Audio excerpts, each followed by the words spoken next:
So, Bernie, when did you first go to sea, mate, and what was your first ship? Went to sea in '89, and the first ship was the Apache. What was she, mate? What type of ship? It was a pipe layer. Oh, yeah, yeah. Whereabouts did that go? It was,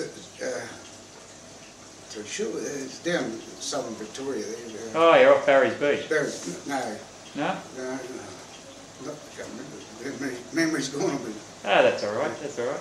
And how old were you when you got away on that one? I was 46. Did you, old bastard? Well, I wished I'd have got away years before that. How many in the crew was there on the Apache? Can you remember? I think it was 25 of us crew. Yeah. But then we had quite a few extra stewards and cooks. Yeah. You know. That was the one, wasn't it, that had a big reel on it? Yeah, like a cotton reel, and just the pipe come from shore and got wound up over this big reel. Yeah.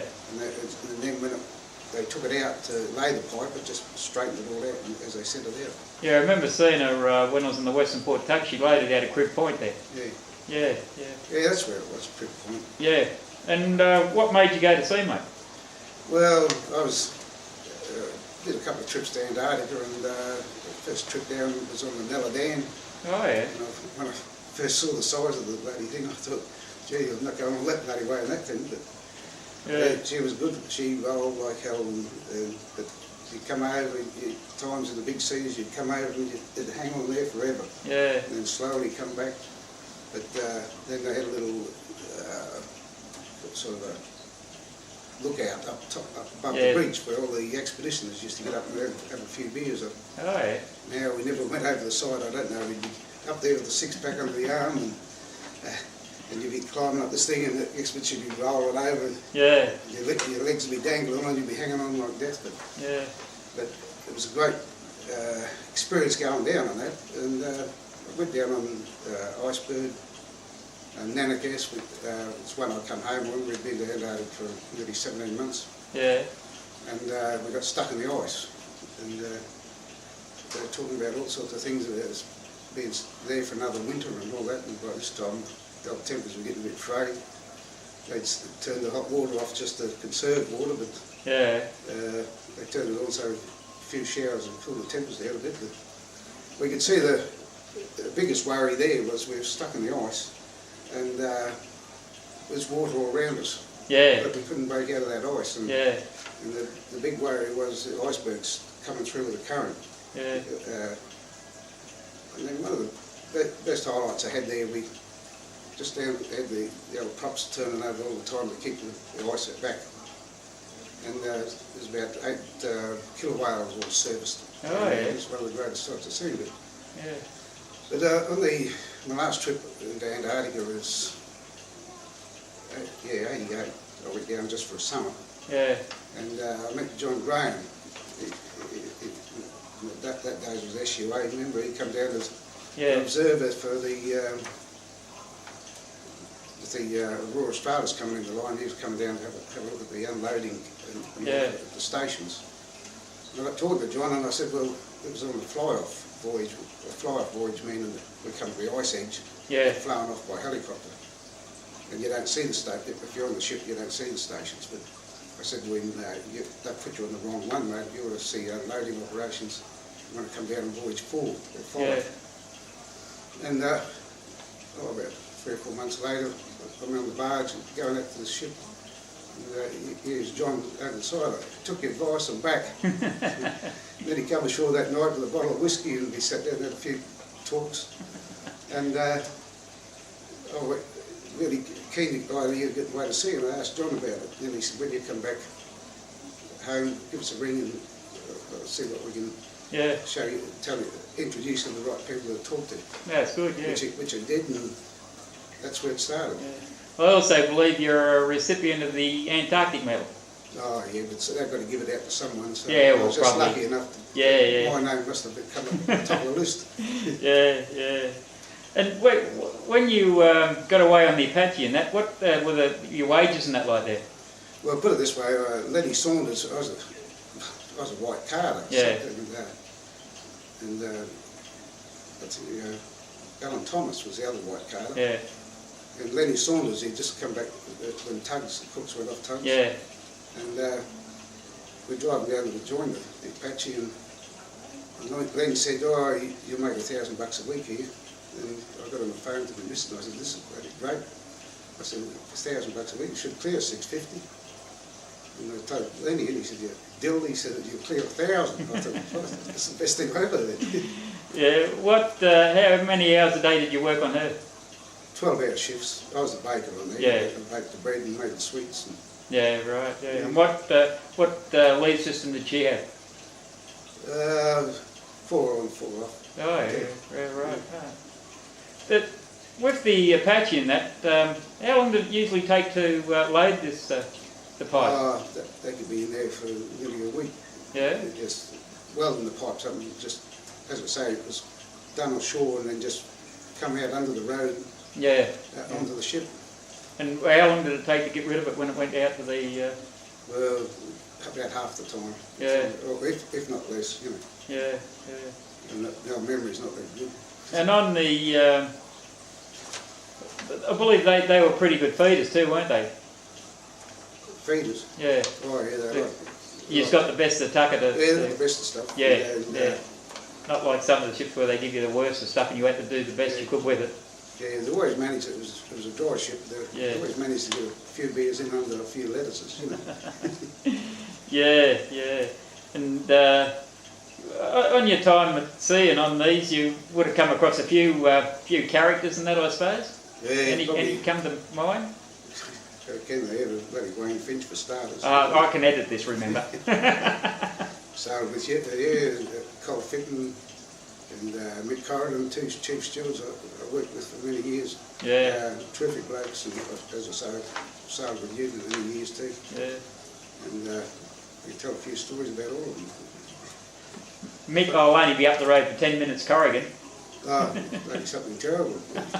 He never wanted to come home. And, the mongrel. I was 10 years older than him, it was all right for him, but we get home about 3 o'clock and I have to turn to at 6. Yeah, and, physical wreck, couldn't wait till the afternoon wreck.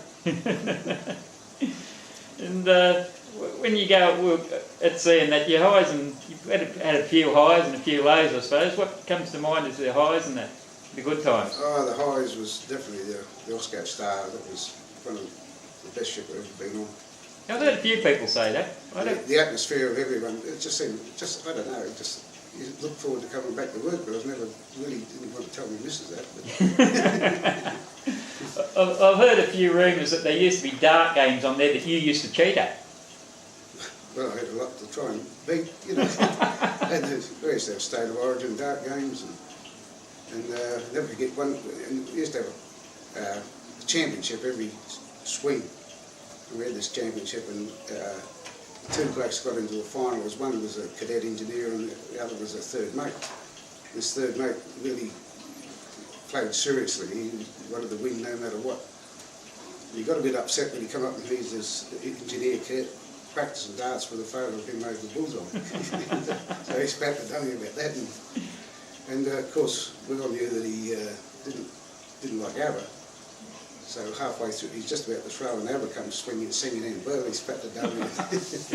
I believe there was a few other ways of putting people off and playing darts on that ship too. Oh yeah, all sorts of I remember Bill Barry talking about something, someone's got some bit of porn or something, have a look at this, and just as Bill was about to throw it. Or bringing the Norwegian foghorn in, or the foghorns,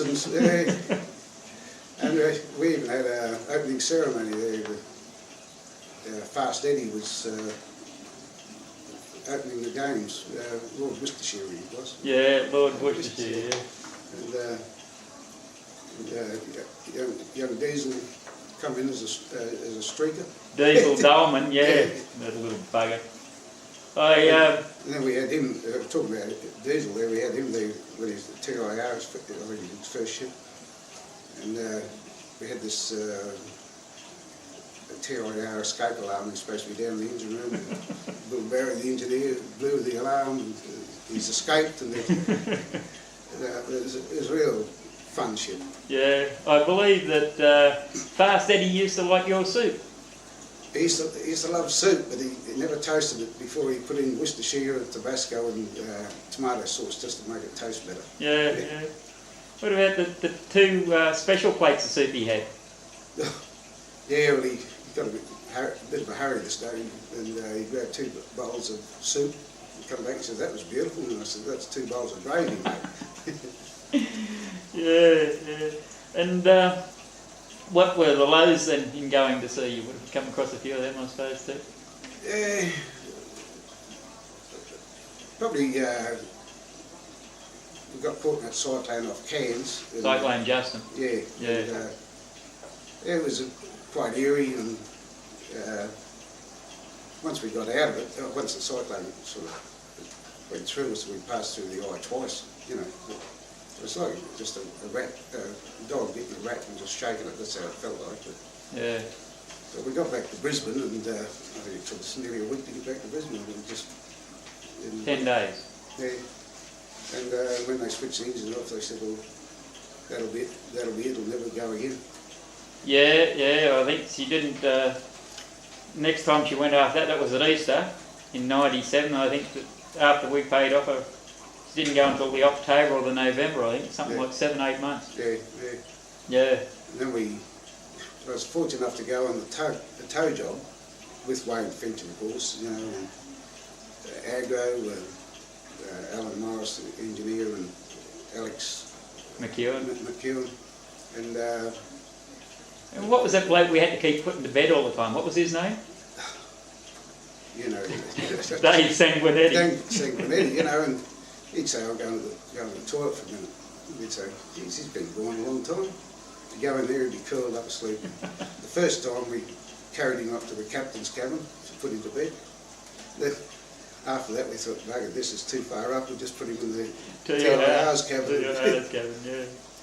But it was a good trip. But I was a cook on there, but we never did a lot of cooking. But my main job was the afternoon for dinner was to make sure the beers were cold and the hors d'oeuvres were served around the pool. And I'd have to bring the beer out to see if it was up to Finchy's standard of coldness. Sometimes, mate, you leave a lot to be desired, but then again, you know, we had to put up with what we had to get. Yeah. And then we had just towards we hit Korea.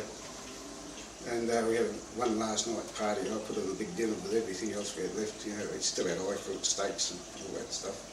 But unfortunately, we did start with 60 cartons of beer, and I think it was a 2-litre bottle of whiskey.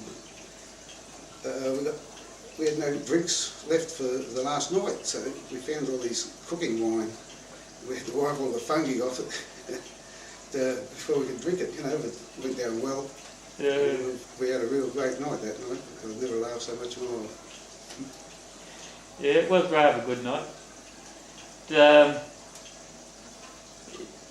It was a bit sad when she finished up. Although I do remember one of the best parts of it was when I got to dump the celery over the side. Yeah, well, I know you love celery so much, you know.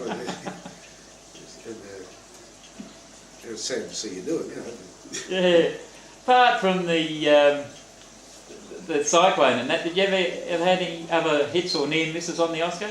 Or at your time at sea? Things like that happened, but I wasn't on board at the time, you know. Yeah. So I had a clear name. Yeah.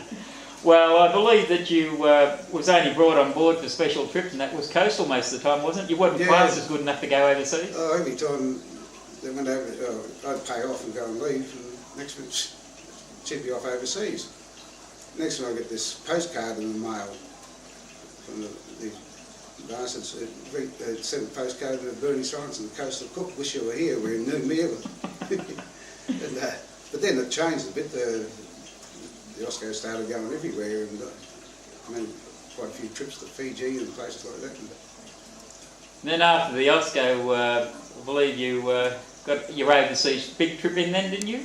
Yes, we were fortunate enough to go to Poland to pick up the Helix. Yeah, 3 weeks over there, and Finchy, Cole Fitton and I flew over together, and we got to the German border. So we picked up in Germany, and driven across the pole, and we thought, oh, a Mercedes, this would be great, you know. It was, must have been a real old, broken down Mercedes, because I've never been so uncomfortable in my life. Yeah, yeah. Still, it was a good job. It was a good job. Yeah, it was 3 weeks in Poland. It was good. And in your time, so did you have any disputes in that on the shipboard, or any other disputes that you were involved in? No, we didn't seem to have too many disputes on the Oscar. I think the main dispute was when they wanted to get rid of us all and tow a dead ship, wasn't it? Yeah. No, I can't think of. We had the, you know, the usual things that get brought up, but nothing major, was it? Yeah. And how did you find in your time at sea the stop-work meetings? Well, unfortunately, I lived down here in Hobart. And, we won't hold that against you. And I've been dropped over to Melbourne a few times whenever I could. It was, go to stop-work meetings, but like up here, and they have the meetings here in Burnie in Tassie. But Mick Wickham used to send a no, it wasn't Mick Wickham, there was one before him. No, I'm not quite sure down in Tassie. Yeah, Brian, someone. Yeah. And he used to come down to Hobart and give us a talk. Yeah. A week later, so we'd all front up there. Yeah. I suppose the roster system and that, although it would have come in, I suppose, well and truly after you went to sea, before you went to sea, so you didn't have to worry about it. No, the roster system was in, and then so the company employment came in, I think. Yeah. I don't know, I didn't like the change myself. Yeah, so what was your last ship anyway? The Challenger, you know, the rig tender. Oh, yeah. The Squires, I mean. Yeah, and when did you pull the pin out of her? Well, this was I sort of didn't like the EBAs they had, where it was all the company's way. And then, like in the EBAs, if you did 6 months or 3 swings, you're supposed to be made permanent, but they just never find work for you after that if you push the pin about it. Yeah.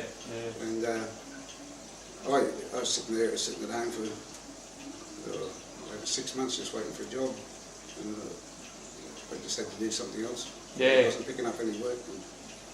Yeah. And that's when I sort of decided I better try something else, and only a week or so later, I got phone calls from everywhere offering me jobs. Typical, it's the way it usually goes, mate. It usually goes. I suppose one of the good things that you would have found that in your time at sea would have been the retirement fund. Yeah, as it ever, like I've worked all my life. As a chef ashore and things like that, I've never had super at all. Yeah. And after being at the sea for 15 odd years, it was great. Yeah. So, Bernie, that's about it. Unless there's anything else you want to add to that, mate? No, just that it was the greatest experience of my life going to sea. And mates I've got just out of street sea, it's fantastic. You know, you don't see each other for ages, but you always look each other up. You know. Yeah, that's right. Like Mick Corrin, and any time he's in Hobart, he always rings me. We'll go and have a few beers and reminisce. And Barry Rodriguez, he's always given me a ring. And like you yourself. No lunatic captains you ever come across in your time at sea? Oh, Dave Lum couldn't get one any more madder than Dave.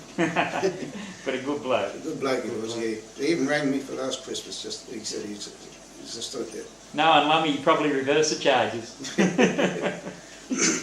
Anything else, mate? But he used to come down. We'd have dark nights, and Lummy never drank. Yeah. Because he reckons he's part Turk. Yeah. And he'd come down dressed as a bloody Arab and carry on bloody silly. Looks like they got that stripper on board that time. And old Lummy's there, and she's got him all lathered up. And of course, I wasn't there then, but I miss out on all the good things. Yeah. Well, mate, nothing else you want to say? No, just no, that's about it. but I just really appreciate the chance of getting away, you know. Yeah, no, that's good. No, I've got to admit that them horses, Divas, you used to run to that poor bloke who was overworked and underpaid on the Osco, who was probably only in the pool because he was only cool enough, were greatly appreciated. Although sometimes the beer left a lot to be desired because it wasn't exactly chilled to his right temperature. Yeah, well, you've got to put it this way, mate. I had to call you an hour before so you get the sleep out of your eyes. I can edit that part out, you mongrel. Thanks, Bernie. So, Bernie, we've got that far now, mate. Is there anything else you'd like to add to this? Oh, just little things keep coming back, like when we were on that tow job to Korea. We built the only wood-fired barbecue ever used on a tanker. Yeah, 3 days to build that. Yeah. Oh, it had A&L colours and all, didn't it? Yeah. And Yeah. of course the steaks I cooked on it were beautiful. Yeah. Wow. Well, I'd have to agree with you, Bernie, yeah. Yeah. But it was the burying of the barbecue was a great event, wasn't it? The captain. Yeah. We had it draped in Australian flag and dropped her overboard just off Japan. They come down and read the burial service for lost seamen at sea. Yeah. And, the other thing too, I forgot to mention earlier, I did 3 seasons on the Royal Australis, you know, chief cook and me. That was a great experience too, you know. Talk about big seas and that. Down there we had 25 metre swells and rolling around, and never forget one night in particular, just on tea time, she started rolling, you know, and Billy Robinson, the second cook, he was just putting the custard and sweets out, and I had the leg of pork there I was going to carve as they come through. Next when she rolled, and I looked round and here's the basket out of the potato peeler coming straight at me, so I reached round and caught it in mid-air. Next, in the meantime, the leg of pork's gone straight through the air, straight into the custard, big pot of custard. The custard spewed out everywhere, and everyone outside was laughing their bloody heads off. But I tell you what, us cooks weren't too happy. But there's Bill straining the custard to get the pork out of it, and I was washing the custard off the pork.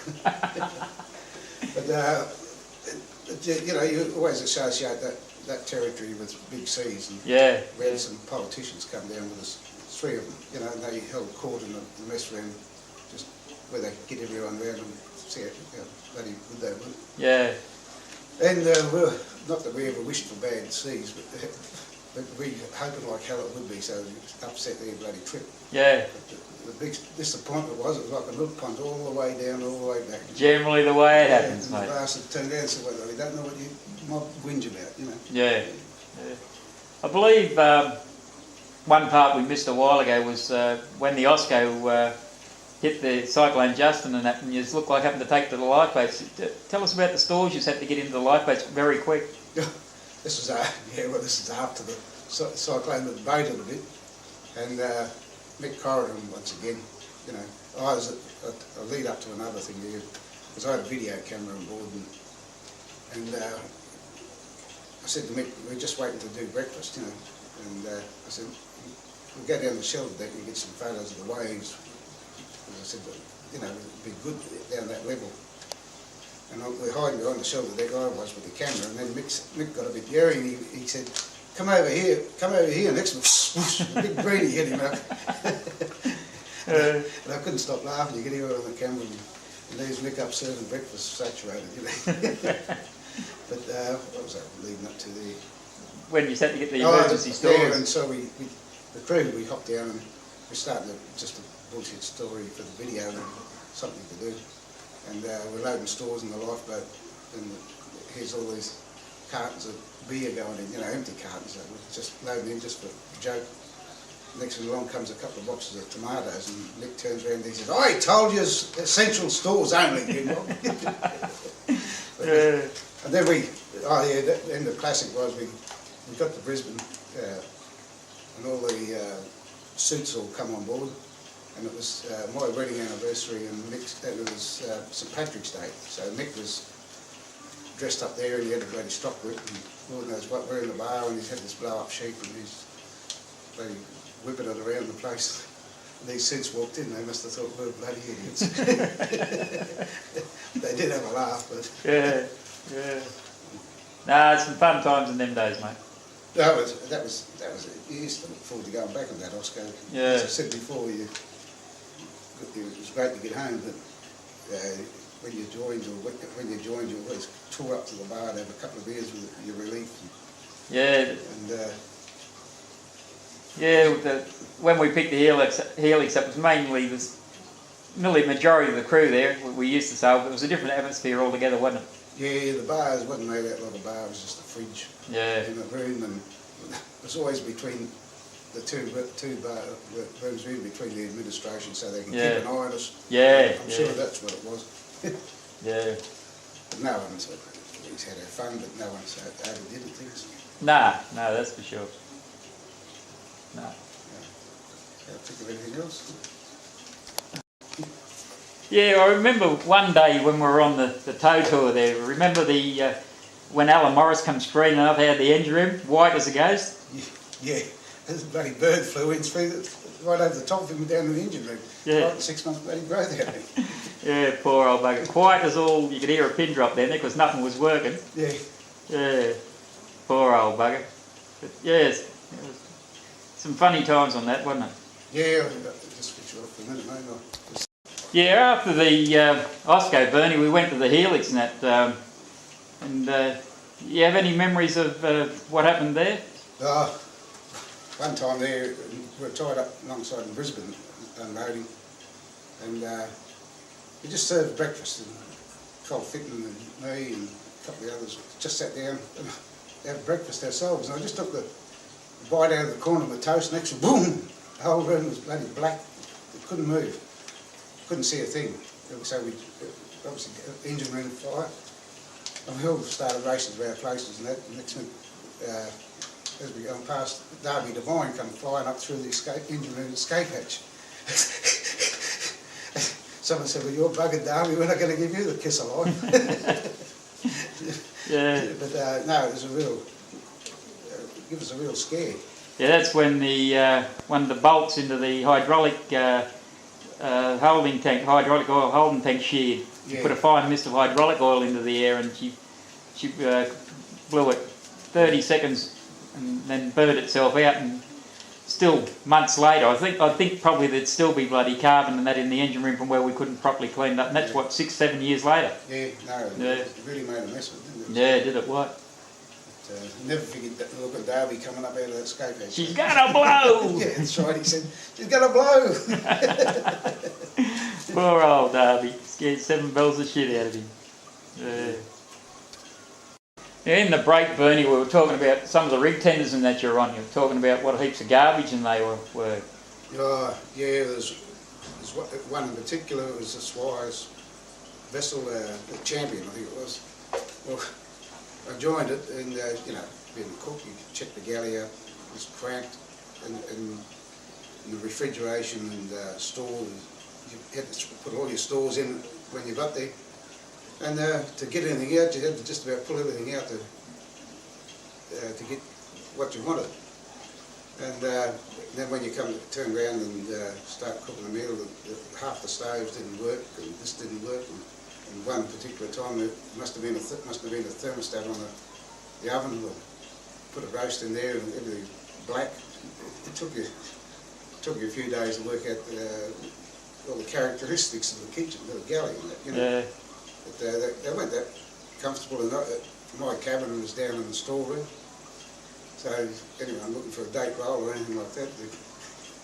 They had to get it between work hours. So, yeah.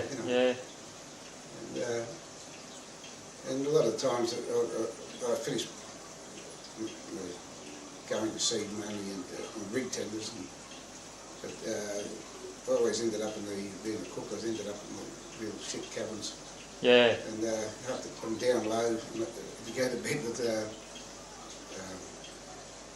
bloody plugs in the ear to stop with the bow thrusters screaming and going on. Yeah. But in general, it's I can't think of what I was going to say. Someone was telling me that they were on one once where they were pumping the ballast tanks and that up, and it flooded all the bottom cabins. That's how rusted out how rotten the tank top lids were. Yeah, I've had things like that too. Yeah. You know, I've had some rig tenders were good, like Challenger and Frontier and that, but this Champion, it took the cake. Took the cake, did it? Yeah, it really turned me off rig tenders working on that. You know. Who'd manned it before you? Come over from Singapore. Yeah. It would have been foreign crews, but when we picked it up, it had to be all cleaned out. It was bloody filthy, you know. Yeah. Not like Australian crews pay off there, let's clean the cabins out and things like that. Yeah, so it was left a lot to be desired, did it? Yeah, it was.